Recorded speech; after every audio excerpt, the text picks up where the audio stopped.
ಬನ್ನಿ ನಿಧಾನಕ್ಕೆ.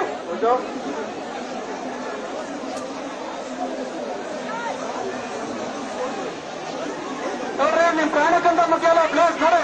ಡಿಪಾರ್ಟ್ಮೆಂಟ್ ಅವರು ಸ್ಟ್ರೈಕ್ ಮಾಡಿದ್ರೆ ನಿಮ್ಗೆ ಮಾನ್ಯತೆ ಇಲ್ಲ. ನಿಜವಾಗ್ಲೂ ಹಿಂದೆ ಹೋಗಿ ಎಲ್ಲರೂ ಹೋಗಿ ಹಿಂದೆ. ಎಷ್ಟೊಂದು ಜನ ಹೆಣ್ಮಕ್ಳು ಬಿದ್ದೋಗಿದ್ದಾರೆ. ಅರ್ಥ ಮಾಡ್ಕೊಳ್ಳೋ ಹಿಂದೆ ಹೋಗಿ ಪ್ಲೇಸ್. ಅರ್ಥ ಮಾಡ್ಕೊಳ್ಳೋ ಹಿಂದೆ ಹೋಗಿ. ನಿಮ್ಗೆ ಸ್ವಲ್ಪ ಮಾನ ನಿಮ್ಮ ಒಬ್ರು ಇದ್ದೇ ಆಗ್ತಾರೆ ಅದರಲ್ಲಿ. ದಯವಿಟ್ಟು ಹಿಂದೆ ಹೋಗಿ ಎಲ್ಲರೂ.